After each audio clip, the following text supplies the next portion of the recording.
Bonjour, je vous salue tous au nom du Seigneur Jésus-Christ 2.0. Comment devenir un évangéliste 2.0? C'est notre sujet. Je vais aussi parler de mon historique en tant que chrétien. Par la grâce de Dieu, moi j'ai eu le privilège d'être né dans une famille chrétienne. J'ai été élevé par une mère chrétienne qui, dans le bas âge, m'a conduit à l'église. Et je me souviens que j'ai parti à l'école de dimanche. Et après un certain âge, je me suis même inscrit dans une chorale malaïka en langue africaine qui veut dire les anges, le cœur des anges. Tout est parti comme ça.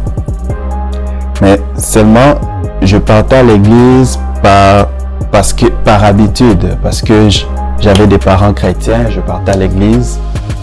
C'est rendu à l'âge pratiquement de 15 ans que j'ai compris que le christianisme n'était pas une religion, parce que la religion c'est quand on va par habitude, par coutume, mais le christianisme c'était une relation, c'est-à-dire il fallait avoir une relation personnelle avec Jésus-Christ.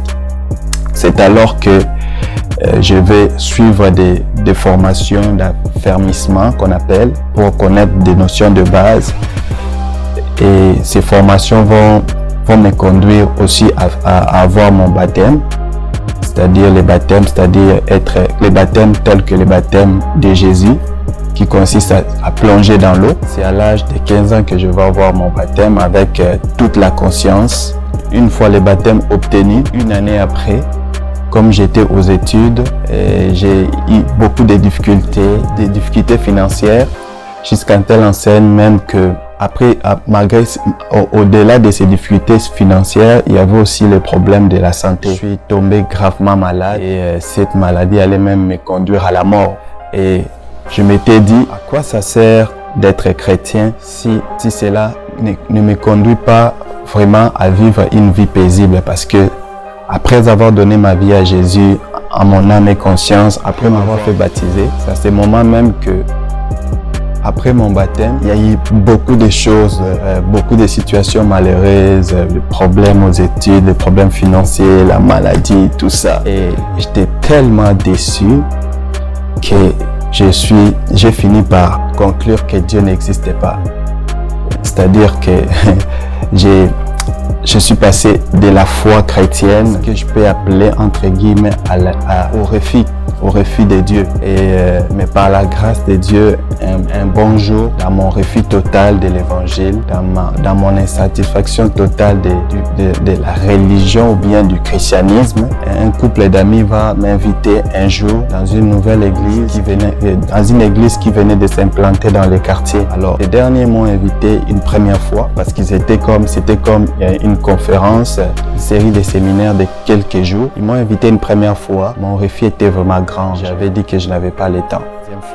Ils m'ont invité une première fois, j'ai refusé. Ils m'ont invité une deuxième fois, j'ai encore refusé. Et la deuxième fois, en rentrant chez moi à la maison, c'est comme s'il y avait une voix intérieure qui parlait à moi. Et cette voix me disait, mais Hans, écoute, juste par courtoisie ou par politesse, tu peux simplement répondre à cette invitation. Si tu vois que ça fait pas ton affaire, alors prochainement tu vas plus y retourner. Je me suis rendu après quelques mois de refus total de l'église, du christianisme, de tout ce qui était tout autour. Je me suis rendu dans ces séminaires et quand je me suis rendu à l'église, c'était un peu spécial. L'église en question, ils avaient une session, dans leur séminaire, ils avaient une session qu'ils appelaient la session de prière de supplication.